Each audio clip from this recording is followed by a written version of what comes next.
give me platinum plaque. I'm a goon or something, I make do with that. Ain't here to small talk, don't need the chat. Know that I was made in the lab. The scientist screaming, oh my God. Give him swagger, a Tone Beach bar. Let him hit the streets, let them die. What it mean to be great when you at halftime? When you're 20 years old, never had a touchdown. When you lose a control, all your brother's been gone. You're confused, you alone, never earned you a dime.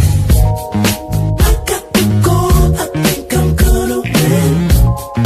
It's in the morning now. Welcome to another powerful episode of the Just Saying Podcast, brought to you by Gateway 8082, right here in the Dallas-Fort Worth, Texas area, where real conversation meets real impact and voices turn into movements. Today, we are honored to be joined by a dynamic force of purpose, passion, and poetic healing. She's an international poet, a four-time Amazon bestselling author, and a motivational speaker who has turned pain into power and purpose into influence. Ladies and gentlemen, help us welcome the incredible Mirada Bradford to the platform. Welcome to the Just Saying Podcast. Of course, I'm your host, Ferman, along with my lovely team in her absence, Lo, as well. And this is another product of Gateway 8082. Well, we love having real people on here who doing real life things, turning their pain into purpose and sharing a story. And I know that our guest today, she has an amazing story, amazing testimony. Had an opportunity to be able to talk with her on social media, and we talked on the phone for a short moment. She accepted the invite and she's here. So welcome to the Just Saying Podcast, brought to you by Gateway 882. Go ahead, introduce yourself. It's about you. It's featuring you. We want to get to know you. Take us into the extraordinary woman that you are. Well, good morning, everyone. My real name is Mirada Bradford. My poet name is Poetic Healing, which is transforming pain into poetry, healing one verse at a time. And I would just like to say thank you for having me on the show today. I appreciate it. And I also want to say thank you for our convo and keeping me prayed up. I appreciate that. Man, awesome. And you also talking, I appreciate you as well. Yes, sir. Poet Healing, of course, is the name that you go by. You have a very impressive resume. You're originally a Louisiana native. Currently you made Texas your home, of course, and I know you're doing extraordinary things here in the state of Texas. And kudos to you as well. So we're gonna Thank get off you. to that. So our first segment is going to Roots, your story. This is the first segment of today's episode. So take us back. I know you grew up in Louisiana. So take us back to growing up in Louisiana and how everything started. Take us back to your roots. Well, my roots started off kind of rough. Yes, I was born and raised in Cullen, Louisiana. I was born to a 14-year-old girl, teenage single mom. I also was born deceased to this teenage mom. My grandmother husband, his name was Donald Myers. He was white. He just passed away in December 2025. He the one that gave me mouth-to-mouth CPR, in spite of the doctor saying that she's already deceased. It's no longer to keep trying. I thank him for believing God and being obedient to God's word. And he continued to give me CPR until I started breathing. So I will always be grateful for that. And for him, even though he has passed on. He actually outlived my mom and my grandmother. My mom passed away in 2020. She was 55. My grandmother, she passed away at 45 in 1998. And he just passed away in December of 2025. Like I say, he was white. He was there all of my life. He helped my mom, my grandmother raise me and my other siblings. He even outlived them both, but he never swayed away from even help raising us and continue to be in our lives even after we was grown. So I'm very grateful for that. Growing up, childhood wasn't easy. At an early age, I had already experienced rape, molestation, trauma, and all those traumatic things. And I left Cullen. I think I was like, I had my first child at 26. So I left Cullen. I think I was like 30, 31. No, about 29. Yeah, 30. And I moved to Shreveport. Um, I always was a writer. I even through high school and everything, I wrote. Uh, I had a lot of classmates and people die at a young age, so I would write poems and stuff for their funerals and things. But I ended up moving to Shreveport after I had my daughter, and then I got pregnant again. I think I was like 28, 29. Uh-oh. I got pregnant again, and then tragically, I had that baby beat out of me in a domestic violence dispute that I didn't even know I was pregnant with. And then I got pregnant again at 31, at 30, and I had my son. And then I stayed in Shreveport till I was, I stayed in Shreveport for like 11 years. And then I started to pick my pen back up, but it just like, it was gone. Like I couldn't write anymore. And I remember having a conversation with a guy and asking him, what's going on, why I can't write no more. And even though I was writing for funerals and just writing stuff, because one reason I was writing is because writing was my escape from everything that I was going through. And like one day I couldn't write anymore. So I asked God like why I can't write anymore. And he was like, well, until you use your pen for my glory, you will not be able to write. Until you use your pen to glorify me, you will not be able to write. And so with that, like, it really broke my heart because I knew that I had a gift for writing. And I knew that I had the gift of being a poet. But through all the traumatic things I have experienced, I no longer believed that I could do it. And so life had got to life it, and I was just like, you know what? I'm not gonna do it no more. And so I didn't do it. And then I moved to Texas in 2019. I stayed in Shreveport like 9 or 10 years. I left there. Yeah, I moved there in 2011 and I left there in 2019 and I moved to Texas. And the thing of it was in Shreveport, poetry wasn't popular then. Poetry wasn't mainstream or anything like that. It wasn't until I moved here. So I would say in 2021, in 2021, I picked it back up. And when I picked it back up, it just been nonstop ever since. I didn't expect for it to take me as far as it has taken me.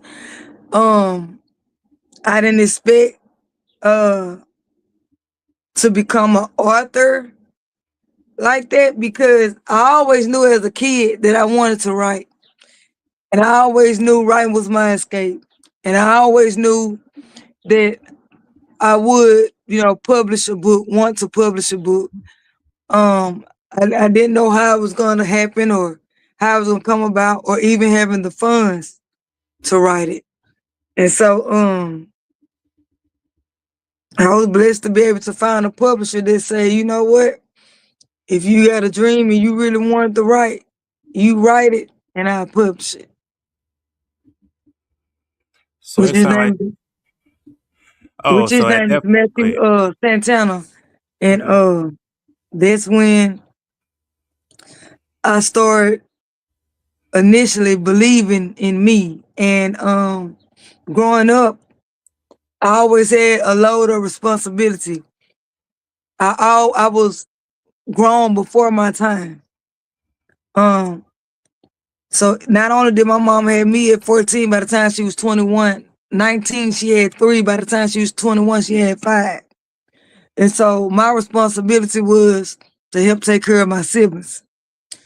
Even all through school, all through high school, that was my job, was to help take care of them. Even if it means putting my homework and my stuff that I had to do on hold just to make sure they were straight, then that's what I did. And so with that being said, once I got to Texas and I picked my pen back up, it's just been taken off. Because you had to make an impact, right? And that's why we love envisioning yourself making an impact to impact others around you. And just Right. hearing your story and your testimony, I know your testimony and your story can set a lot of people free. That just because it started off rough, the end of it can be a beautiful story. How we make it to be, right? So that really leads up Exactly. to you did. I read your bio. You gave me bio, of course, and I know you spoke openly about domestic violence, cancer awareness, and ADHD. How did the Right. experience impact you personally? Again, domestic violence. My first relationship, first pregnancy was rooted in domestic violence because my daughter was an addict. My daughter's dad was an addict, and I didn't even know he was an addict, and he was addicted to crack cocaine. So, there was a very tumultuous relationship, and pretty much life changing, life altering situation there. Um, I had to fight to go in labor. I fought in labor, and I had to fight for my life in order to lead a relationship. And I chose my child instead of me, and that what made me leave, because I had to raise her, and I didn't want her to see the things that I went through in order to survive, in order to raise her. And so, and then not only that, years later, that's what I'm saying, I was pregnant with a child that I didn't even know I was pregnant with. And I was trying to help a friend and end up in a domestic violence situation with this man, and I wasn't even in a relationship with him. And I was pregnant with a baby, and he grabbed me around my neck and he choked me, but not knowing that I was pregnant. And his choking killed my child. And so domestic violence impacted me in a million ways than one. Because the thing of it was, when I thought I was leaving a relationship to not go through it again, I experienced it again trying to help a friend, which caused me to lose a child that I didn't even know I was pregnant with.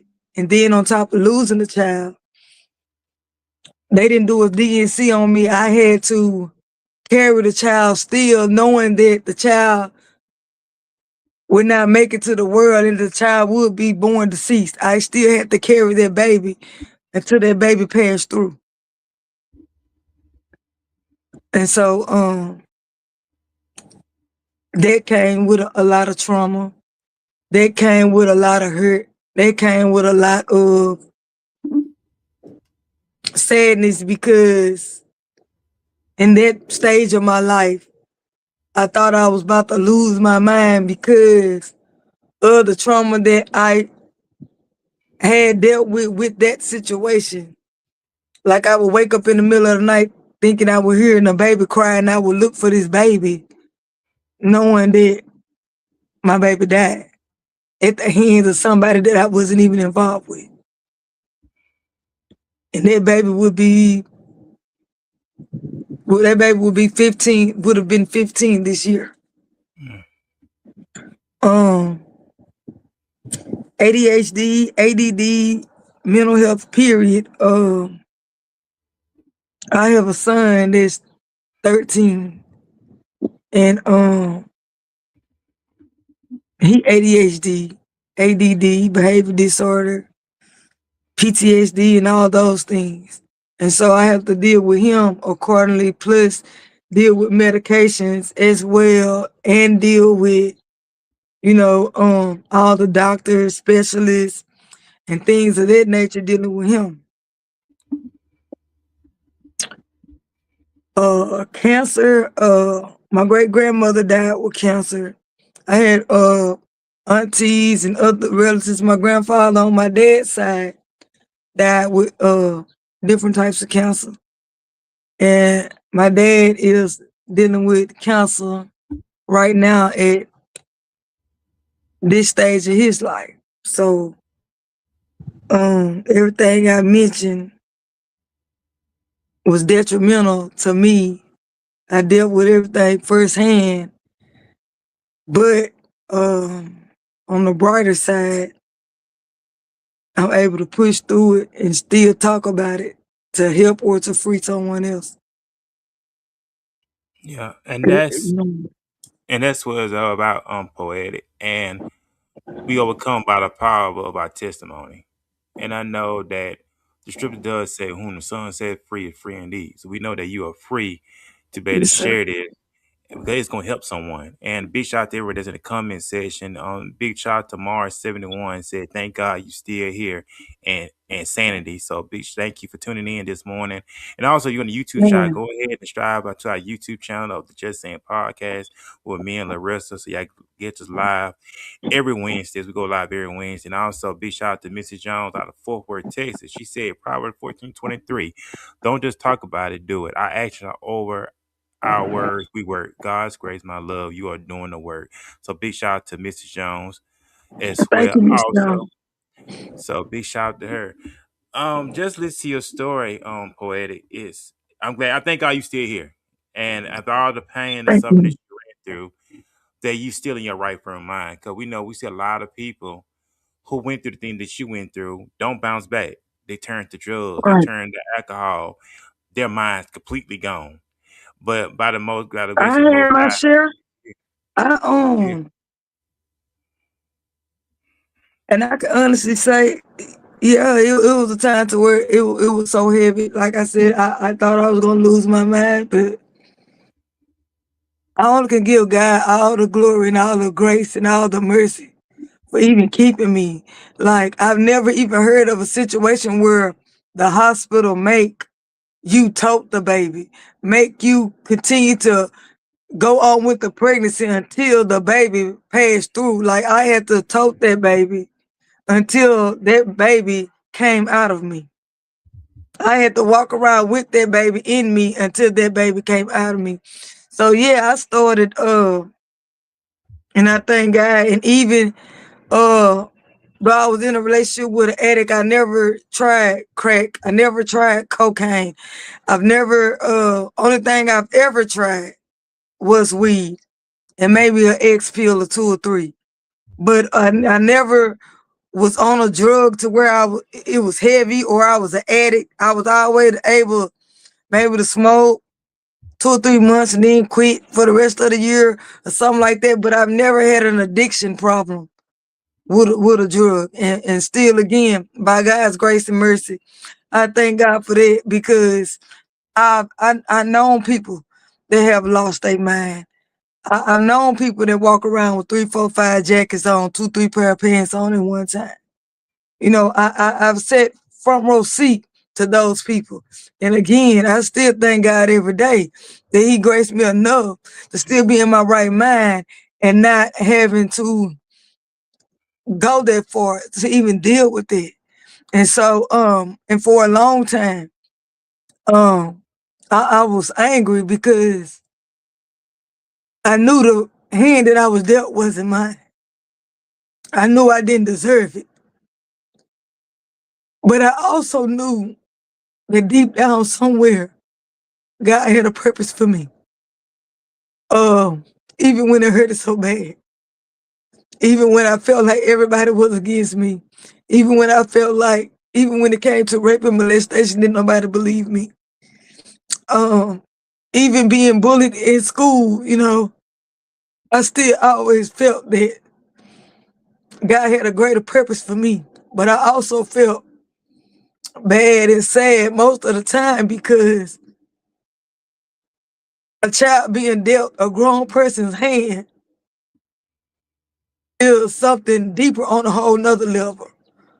And being a child, being dealt a grown person's hand and not being able to mentally process or mentally express or explain why you feel a certain way or why this happened, or to be able to say what is therapy or what is counseling or what is mental health.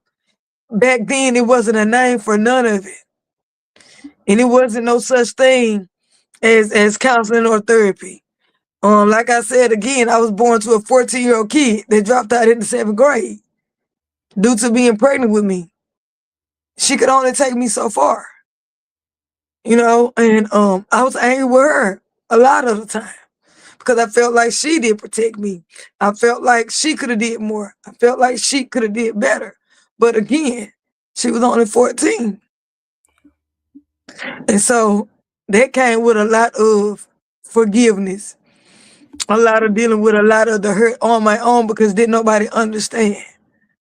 And then when my mom ended up having a stroke and aneurysm when she was like 32 years old. At this time, I'm in high school. She didn't get to high school, so she couldn't help me with work. She couldn't help me with what I needed to get to the next level of my life or the next stage. And so, like, I really had to search deep within myself to learn to forgive because she didn't have the tools. She wasn't taught. And so, like, that took a whole lot of soul searching. And then to be able to get the answers that I needed before she even passed away. Because, like, when my mom had the stroke, my mom never bounced back. She had the mind of a 7-year-old kid. And so, therefore, with that being said, my mom had to have 24-hour care until she left this world. And so, I was never able to be my own individual person. I was never able to have my own identity other than that's your mama. Other than you can do it. My grandmother had already passed. Grandfather had already passed. Village was already gone. So I didn't have that. And I still don't have it today. And yes, it does get hard. But I still, in spite of it all, I still keep pushing. And so with that being said, again, I can't do nothing but give praises to God because yes, I've had several hard days and I still have them. But I'm grateful that I'm still in my right mind and still being able to talk to someone, to free somebody else. Because I didn't learn nothing about counseling. I didn't learn nothing about boundaries. I didn't learn nothing about therapy until I started having my own kids. So it was never nothing that was, given to me.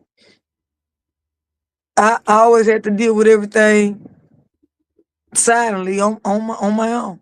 Or I just wouldn't talk because either people wouldn't understand or I don't believe you or you just a kid, but you wise beyond your years. Well, how you think it happened? How you think I got wise beyond my years? Because I was dealing with grown people's things as a kid. And Go ahead. it was hard, but I still made it. Key word, you still made it. And that's Yeah. what it's all about. So we're finna get off into our next segment. Segment number 3, the birth of poetic healing. and we know this is your purpose. This is what you do, of course. You know that you're making an impact, right? So we're gonna be talking about the Yes, sir. birth of poetic healing in segment 3. How did poetic healing transform pain into poetry come to life? Well, I met this young lady. Her name is Blair. Uh, that's her entertainment name, but her real name is Ingrid. Uh, I forgot where I met her at out here. I think I was doing a conference or something, and I was speaking, and she asked me, "Do I write?" And that she does poetry, and I was like, "Seriously?" And she was like, "Do you write?" I say, "I can." She's like, "Do you do poetry?" I say, "Yeah, I can." And then she was like, "Well, hey, won't you come to the dock? We do poetry there on Tuesday nights. Let me come and see what you're peeing about." And so I came, and I spit like 2 or 3 pieces. Like from that point on, I just picked up my pen and I just got to writing. Okay. And I also ran into this lady, her name Jasmine Vaughn. She's a poet, but she goes by the name of Brown Goddess. And it is like when I got finished, it's like it was a standing ovation. And she said, "I got a name for you." I was like, "Huh?" She was like, "Every word you say heals something." She said, "And I just want you to know that your name is Poetic Healing." I said, "Huh?"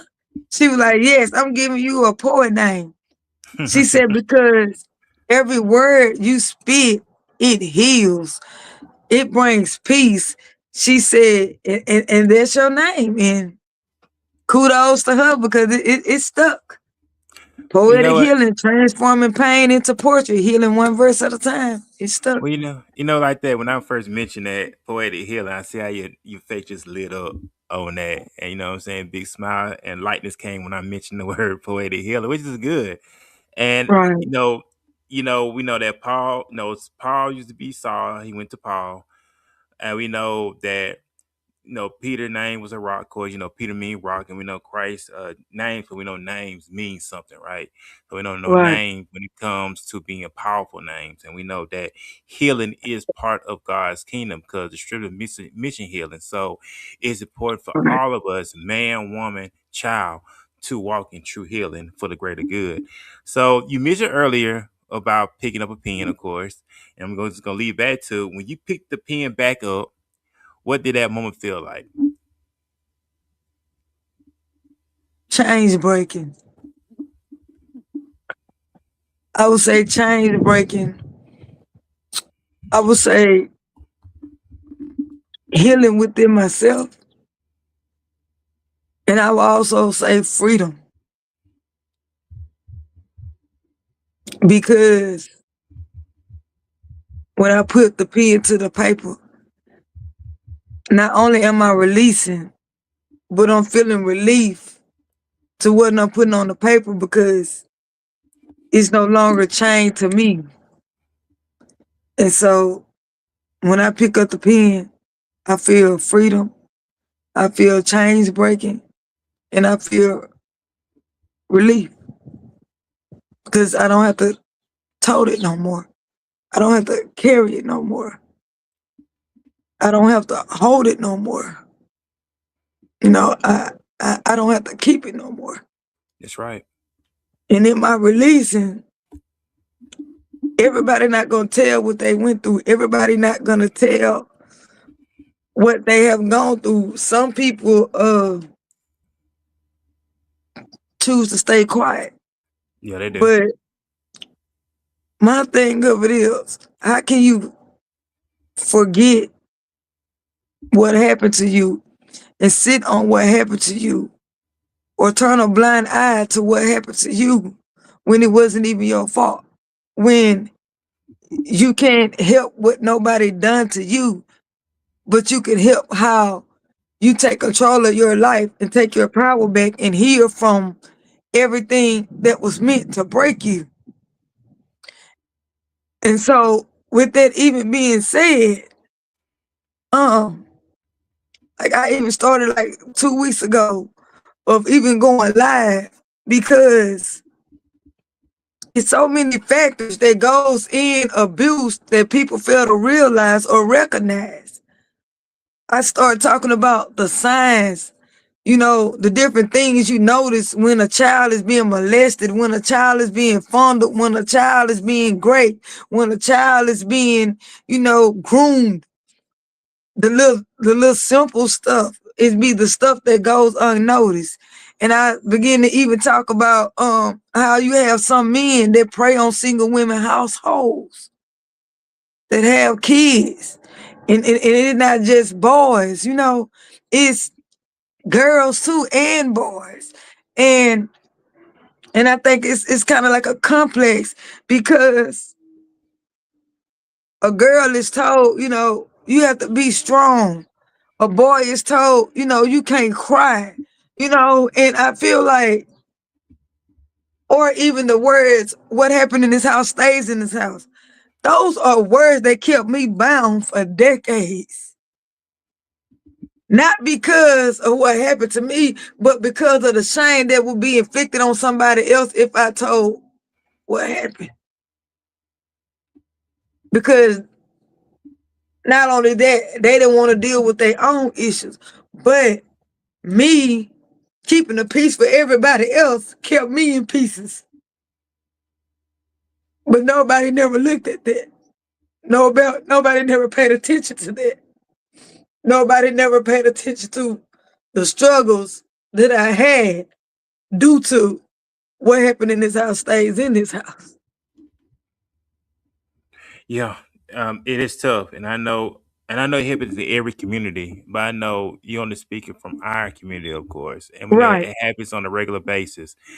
Uh, what happens in his house stays in his house, and what it does, it had to affect a lot of people, men and women, and it affects Right. them in their business life as well as their professional life, and also it damaged them. And when it comes to relationships, the Yes. trust Yes. factor, because we know when someone who's a victim of molestation, it comes from what trust, build up that false Right. trust, and now you can't trust no one else. You can't trust another man that enters Right. your life that wants to love you and treat you Not like a even your own queen. father. Right. Because Right. the abandonment, like Yeah. you, and then, and that's why I say, like, my daddy was an addict, but my daddy also was over the age to even be, involved with my mom. And my dad was an addict. And so my dad wasn't in my life. Like my aunties, like they took up time with me. My cousins, my older cousins on my dad's side, they took up time with me, but my dad was in the streets. My dad was an addict. My daddy just not getting clean probably 4 years ago, and he almost 70 years old. And there you go. Broken home, broken family, no father figure. And every some of the stepfathers, that's what I'm saying. They weren't just being with my mama. Some of them was looking at me. Some of them was, molesting me. All, but Yeah. and so therefore I grew up with all that. And so yeah, it did affect my relationship to the point, like I said, my daughter, my first child, her daddy was an addict. So it's a mirror, it's a reflection because of me not knowing the right way or the proper way. Yes, I did go looking for love in all the wrong places. And yes, I did end up with somebody just like my dad. And yes, I did have to fight through the domestic violence. And yes, I did have to run for my life to raise a child. But at the end of the day, again, I wasn't taught. I wasn't steered in the right direction. And some people fail to realize that when you're not even brought up the proper way, or you don't have the White House and the picket fence, or you don't have the two-parent household, in order for you to grow, you just have to jump out there. I was already out there. Before I even knew what was going on, I was out there. And so therefore it led to me to looking for love in all the wrong places. It led to me getting in relationships that I thought was a relationship, but it was just a one-sided relationship. Or I end up in domestic violence situations. Or I ended up prostituting myself, all because of lack, all because of not having, all because, again, not show up the proper way. But at the end of the day, I still thank God for keeping me, for preserving me. And that's why I know everything that was taken, everything that was stolen, everything that was manipulated, everything that was schemed and plotted against, all because I didn't know. I know God gonna give it back to me. I know He gonna give it back to me. And I believe He gonna give it back to me. And that's the faith that I have to keep going because I know that everything I've lost, God gonna give it back to me. Right. Right. And I Because believe that. well, in script, he lets us know in the book of Joel, he lets us know that he restored the years that the cake worm, pillow worm took from him. So God is in the bit of restoring years. Amen.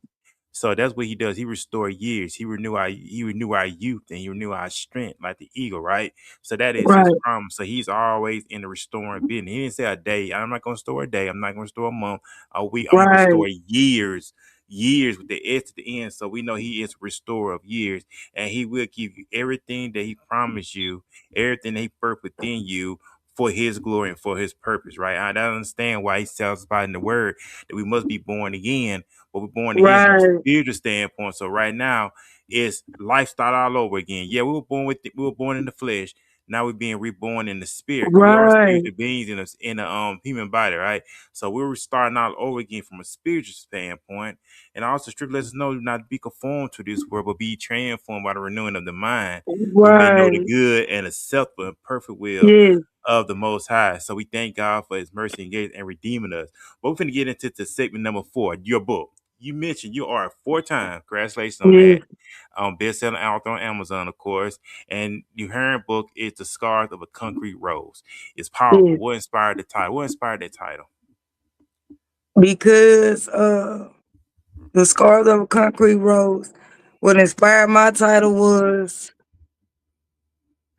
even though I have walked through the fire, and even though majority of the time I might not understood why I was going through so much, or why things was happening, or why I was repeating cycles, or why I couldn't move forward sometimes.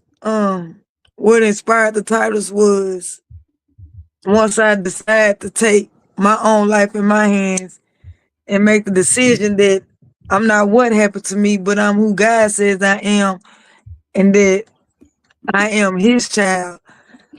What inspired me was for me to say, you know what? Once I decided to take my own healing journey in my hands and decide that, you know what? It's time for me to start healing. That's it. And that's when I knew then that I no longer have wounds. Right. I have scars. Yeah. So my scars, even though you might not see them, they're there.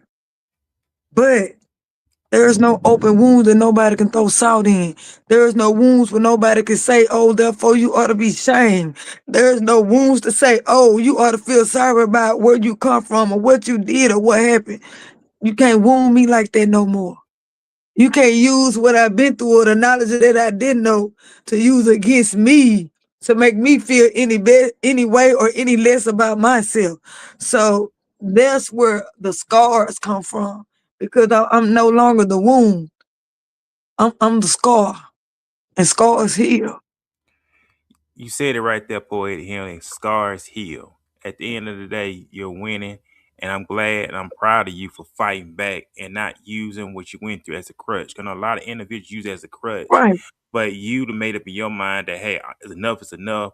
I'm fighting back because I know who I am in Christ. I know who you made me right. to be. You are a goddess. You are a queen. And you always Thank have to you. remind yourself of that, of course. And I know what message, let's go to the next one. What message do you want readers to walk away with after reading your book?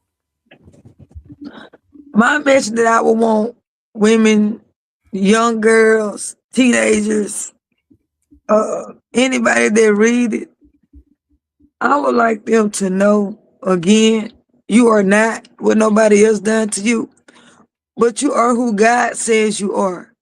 And regardless of the tears, regardless of how many tears you have to cry, don't let nobody tell you you're not healed, or you're too broken, or you're not good enough, because at the end of the day, and that's why I say my tears are not about sadness.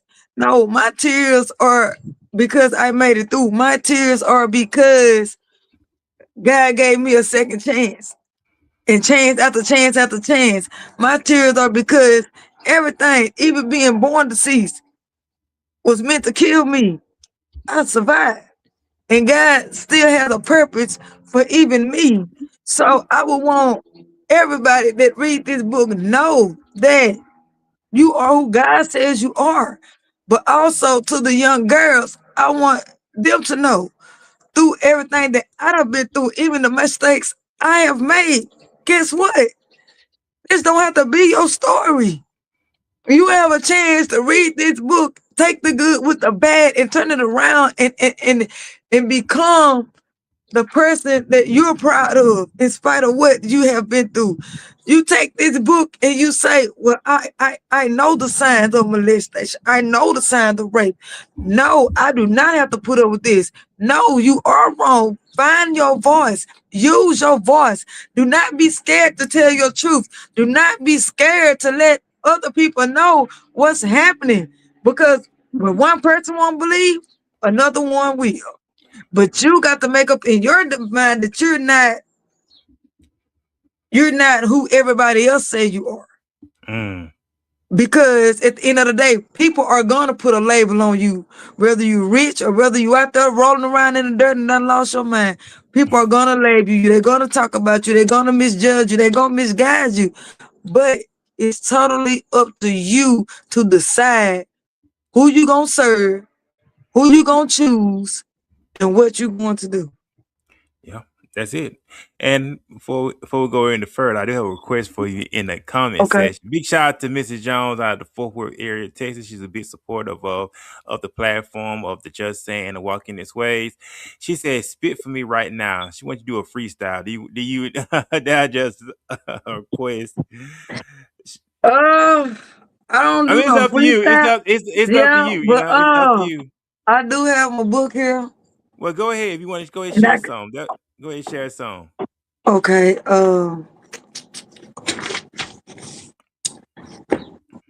This one called "Trauma Don't Love Me." Trauma don't love me. You see, trauma tries to take everything from me. Trauma don't love me. It keeps me on my knees. Trauma don't love me. It's like the stain with remnants that stayed. Trauma don't love me. All I can do is pray. Trauma don't love me. I know I'm not to blame. Ever since you entered my life, I haven't been the same. Trauma pierces your soul and aches every day. Trauma doesn't care who you are. It hunts you, traps you, and fills you up with fear and anxiety is in your way. Trauma don't love me. It takes my happiness and joy that I thought would stay.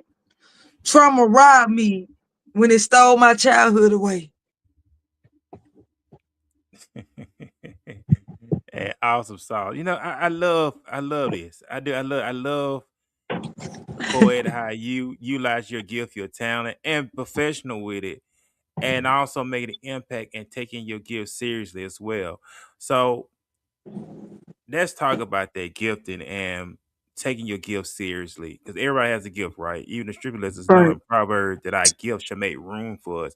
How is important for us as individuals to utilize our gift? Because we've been programmed to go to work, collect the paycheck, pay bills, and that's it. And then be on a job for 30 plus years and retire, think you're living a good life. But God has given us a gift.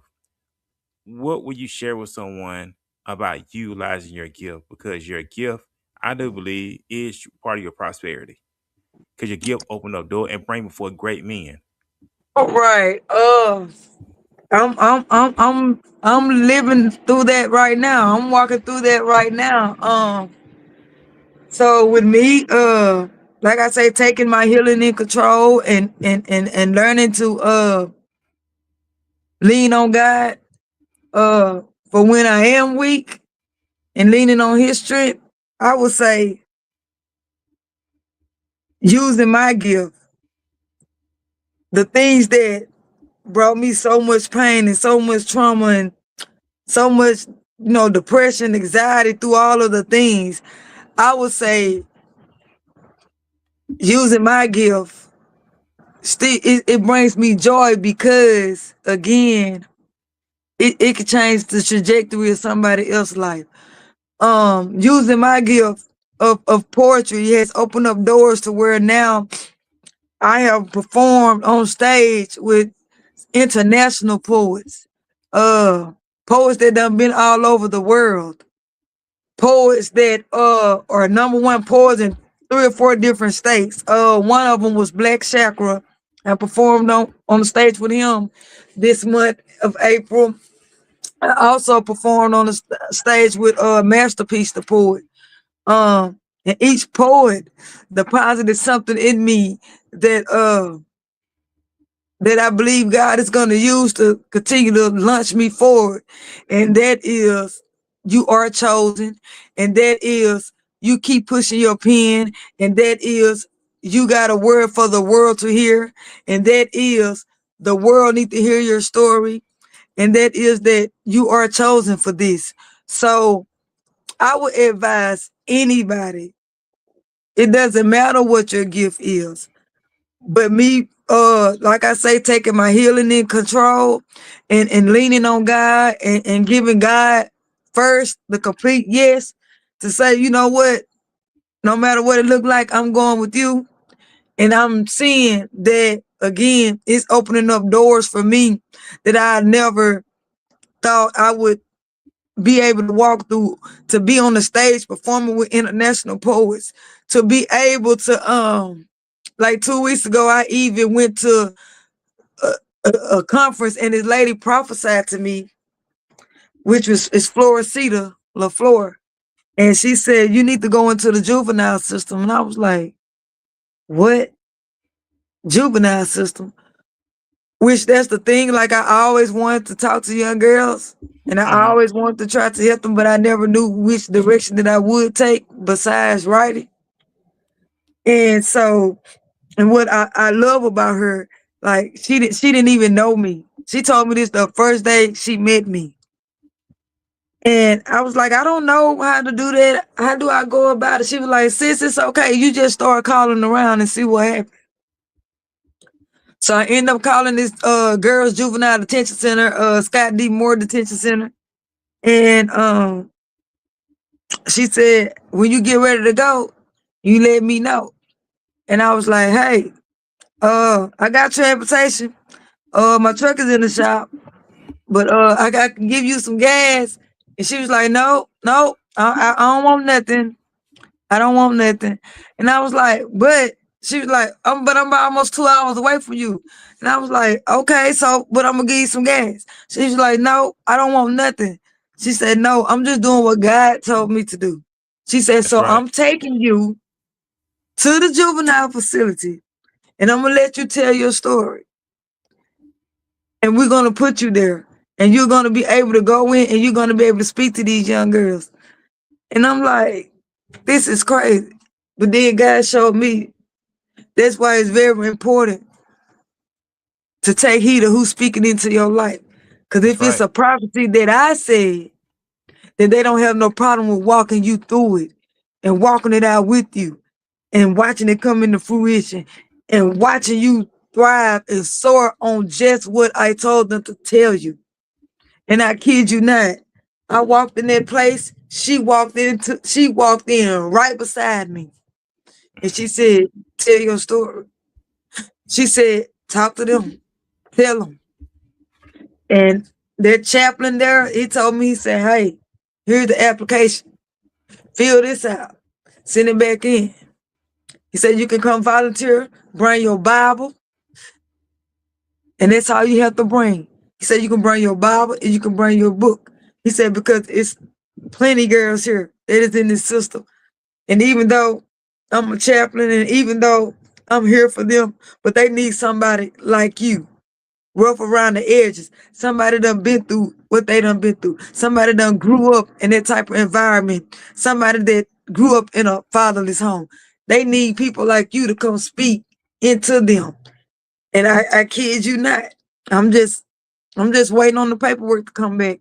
And I'm just thinking, guys, so then it went from there to I went to another facility last weekend, the Henry D. Wade Detention Center in Dallas. Okay. It opened up a door for me to come there in that juvenile facility and speak to the young girls there. So all I'm saying is I'm walking into what I always wanted. I'm walking into what I've dreamed of, the things that I can do. I'm walking into things that they was only just childhood dreams, because these were the dreams that I was having to escape the pain and the trauma and the things that I was dealing with. These are the type of dreams that I would have, that I would be able to talk to young girls, that I would be an author and be able to write a book, that I would be able to be on billboards. I done been on billboards in Tennessee, North Carolina, Florida. I done been on billboards in all these different states, and my feet ain't even touched them yet. I also I just landed a part in a play called The Mother Inmates. I never acted a day before in my life, but this young lady named Patrice Day, she inboxed me. She say, "Hey, you so passionate about being a mother, and you very passionate about what you do." She was like, "You might need to take this and go out for this." And I'm like, "Huh? Girl, I don't know how to act." That's why I put my portrait on my phone. I don't remember line for line. Like I don't do that. Like that's not me. She was like, just go, just go. And I'm leaving the detention center. I'm getting ready to go. And I'm like, Lord, this audition is in a few minutes. I'm about 30 minutes away. And I'm like, I don't know. And I'm like, God, should I go?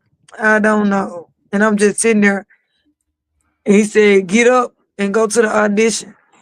And I'm like, now you already know I don't know how to act. You don't know how to remember no lines.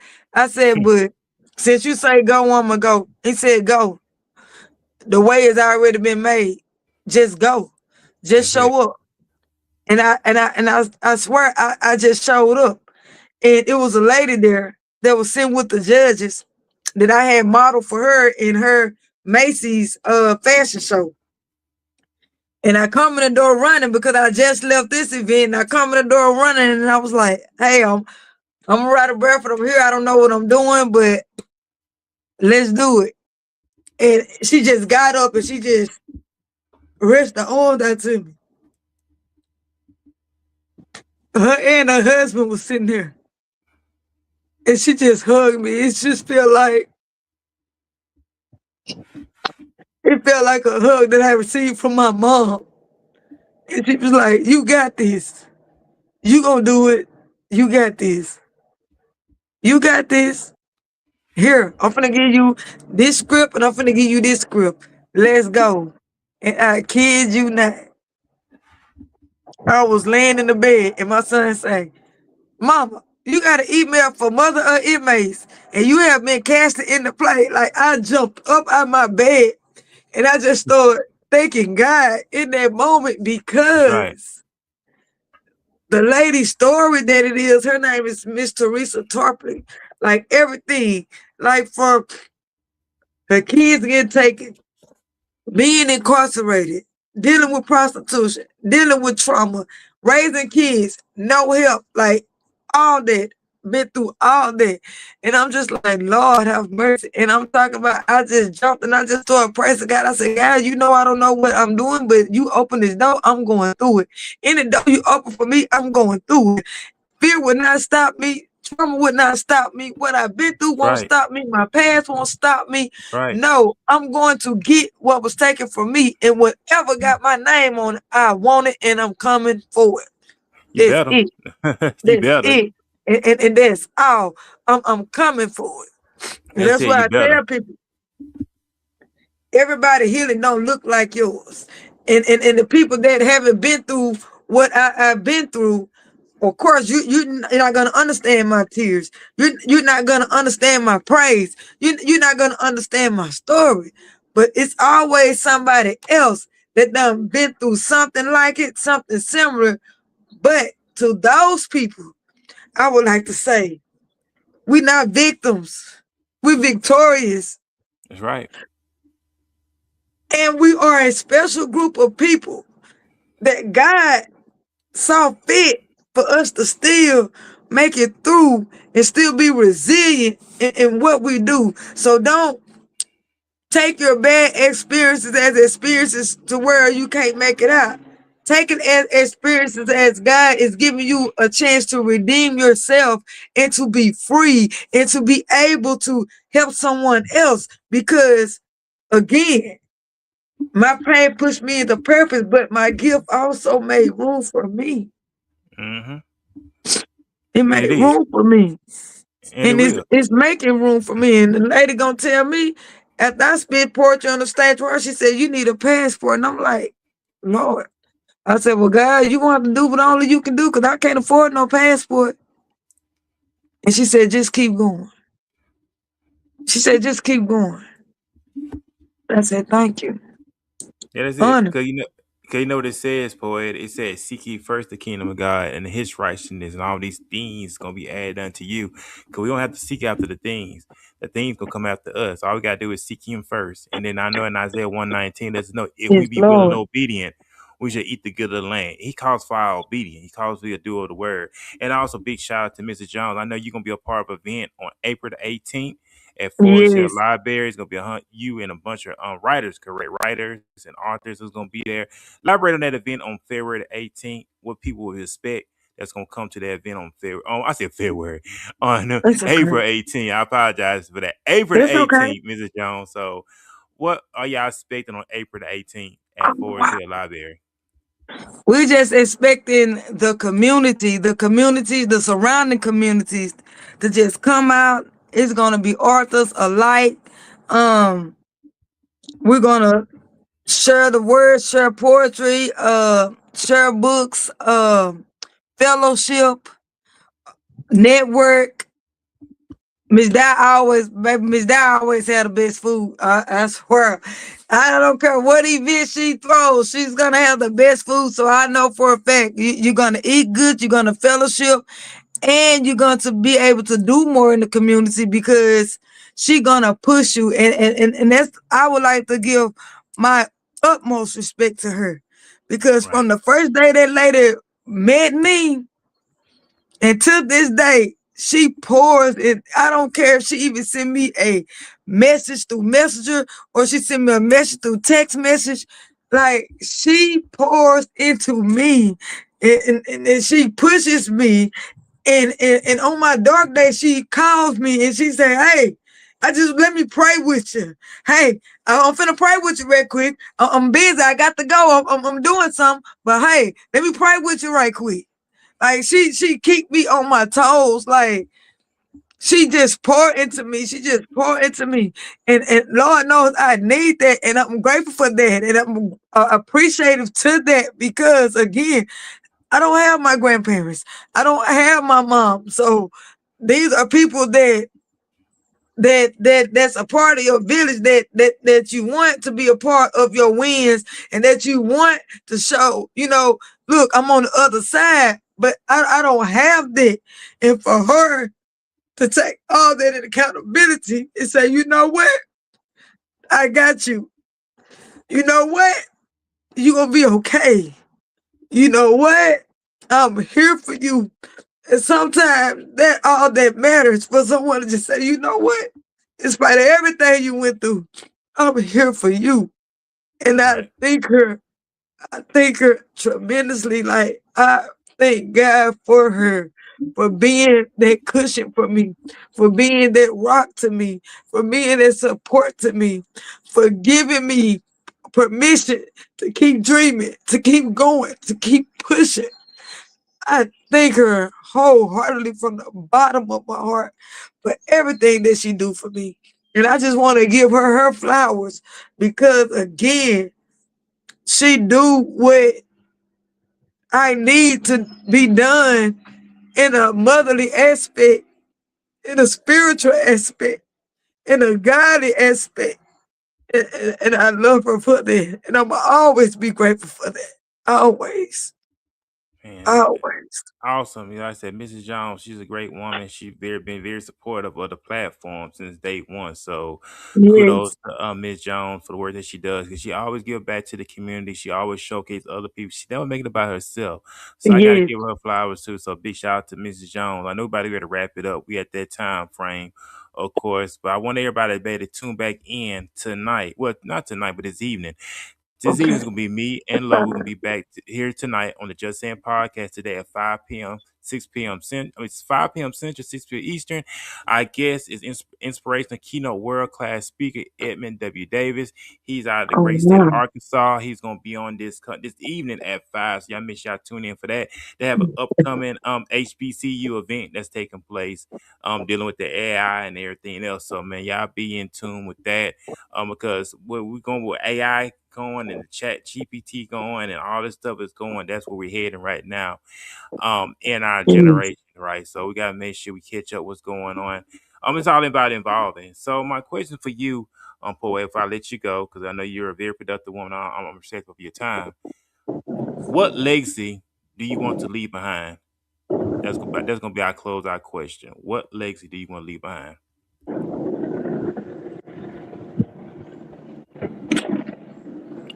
I would want to leave behind. It doesn't matter where you come from. What God got for you is for you. And you have to reach for the stars. And even in spite of everything you have been through, I want my legacy to be that I made it. I overcame. Not only did I survive, I thrived. I made it. I made it out. I want the world to know that what God is doing for me, He also can do for you. And you are allowed to have a bad day. You are allowed to know that even though sometimes it might feel lonely, God is always there and He never leaves. So again, I just want the world to know and my legacy to be that in spite of everything I went through, even though I cried, I survived. Man, that sums it up right there that you survive. And so we're about to grade the part. Y'all make sure y'all go ahead and tune in, be a part of the April 18th event that's gonna Yeah. be taking place at Forest Hill Forest Hill. Library. Forest Hill Library from 1 to 4. It is so bring the family out. It's gonna be a lot of great people that's gonna be a part of it. Of course, you Marcy, the GF Soldier, Ms. Jones, of course. So y'all come on out to Forest Hill Library on April the 18th from 1 to 4. Ms. Jones said we're looking forward to seeing everyone else. So bring your family. Y'all come on out and be a part of something great, of course. And also Arthur Showcase. We're going to share our arts, crafts, our talent as artists with the community, and we're going to embrace one another and network. So y'all come on out April 18th from 1 to 4. So I'll be a part of that. Get more information updates as well. Also, so Yeah. that really sums it up. Like I said, me and Lo will be back here this evening at 5 p.m. on the Just Saying podcast with well-known keynote speaker Edmund Davis out of Arkansas, talking about the upcoming event they have going on in Arkansas, dealing with the HBCU on the black colleges. So y'all be tuned, y'all tune in for that as well also. So man, great things, great stuff in store. Big shout out to you as well, Poetic Healing. Thank you once again, man, Thank for taking you. time out your productive schedule. Come on here as well. But before I let you go, do you have any words of advice, any sounds of wisdom you want to leave here to listen honest if you're to depart? And I want everybody to enjoy the rest of their hump day. Any words of wisdom that I could give to the world is that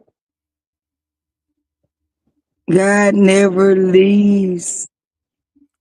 And he's always there. He always here because, even when life get to life and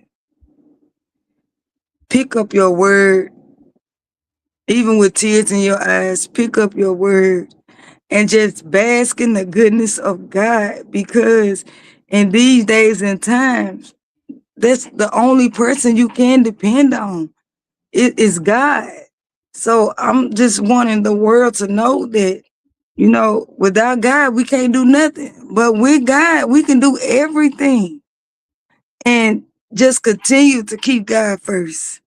Every day is not going to be peaches and ice cream. But just know God is within me and he is within you and you will not fail. Just keep pushing. Keep looking forward. Don't look back. And that's right. And that sums it up right there. So we about to go to depart. Ladies and gentlemen, like I said, go ahead, tune in at 5 p.m. today. We're gonna be back with a keynote speaker, well-renowned Edmund Davis out of Arkansas, gonna be a part of this evening's podcast. So me and Lo will be in the building as well. So y'all make sure y'all tune in for that. Also, go ahead and hit that notification button, like, subscribe to our YouTube channel, of course, and be on the lookout for more content. And we go live every Wednesday at 5. This right here was a special mid-morning edition that we did. So we normally go live at Oh, 5 p.m. So, bitch, thank you once again for coming on here. Also, we'll be yes, back sir. Saturday on the other platform, the Walk In This Way. We'll be back this coming Saturday for the Walk In This Way Impact Was podcast. That's at 11 a.m. Central. And of course, we'll do the Tuesday night show, which is the Walk In This Way's Tuesday nights at 7. So y'all be also look out for that. So go ahead and like, subscribe to our YouTube channel over at the other platform, the Walk In This Way. Major content, major moves, and that's what we all about here on for Gateway 8082. That's a company that we formed here in the state of DFW. So Gateway 8082 Media Company. It house both of the Walking This Way and the Just Saying podcast. So y'all be on the lookout for that. And also we thank you everybody for tuning in as well. Miss Jones said, receive love too. Big shout out to Miss Jones. She's been very supportive, so I gotta give her the credit on that as well. And also give big Amen. shout out to my teammate Lois with her absence on today. But like I said, she will be on here today at 5. So y'all make sure y'all tune in. And we have a great conversation with Mr. Davis out of Arkansas with the upcoming event they have taking place. It's a 2-day event that's gonna be taking place. He's gonna talk more about that. That's gonna be in Arkansas. So we're gonna make a major move outside of Texas as well. So man, y'all be on the lookout for that. So that sums it up. That's all my Yes, sir. rundown, all my announcements as well. Oh, go ahead and plug the book. Boy, this is about you then, ma'am. So go ahead and plug the book where people can go get the book and support the work that you're doing. I totally forgot about that, but go ahead and plug in where people can purchase the book. Okay, I'm gonna put the link in here for Amazon. Okay, it's on Okay, Amazon. Okay. yeah, it's on Amazon.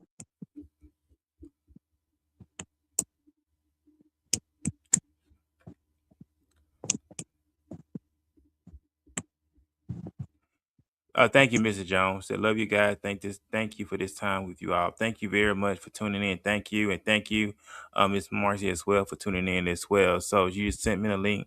I'm gonna copy the link, and so Okay, people can.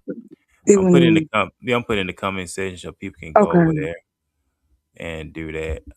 thank you. So it is in the comment section, ladies and gentlemen. I posted in the comment section. Y'all head on over there right now on Amazon and purchase a copy of the book.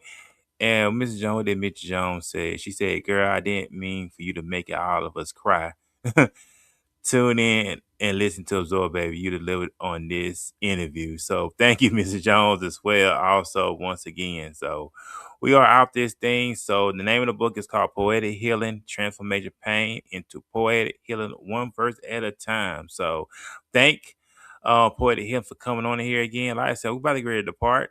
That's where there she go. It clicked It's me all out. good. I didn't hear Nah, you. you good. I was saying I did post a link in there, but Mrs. Jones said didn't mean for you to make us all cry, tune in to listen.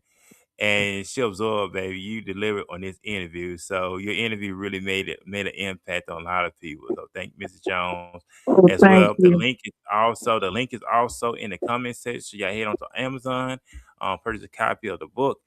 let's support Poetic and what she got going on, support her ministry as well, right? So yeah, Yeah. support the ministry as well. And the name of the book, correct, is put this up. Poetic Healing, transforming pain into poet, healing one verse at a time. See, I head on over to Amazon right Yeah. now. It's all about the spirit of excellence, supporting our entrepreneurs, supporting our book authors, supporting our leaders. That's what it's all about, right? Business owners, business leaders. I love how Jay-Z said we play defense. Now in 2026, we gotta play offense. You know, you gotta make things Amen. happen. You gotta go get. We played defense far too long. We played it safe far too long. You got to get out there and make things shake and make things happen. So we got this thing, of course, and we will see you today at 5 p.m. on the next episode of the Just Saying podcast. Peace, everybody. Peace.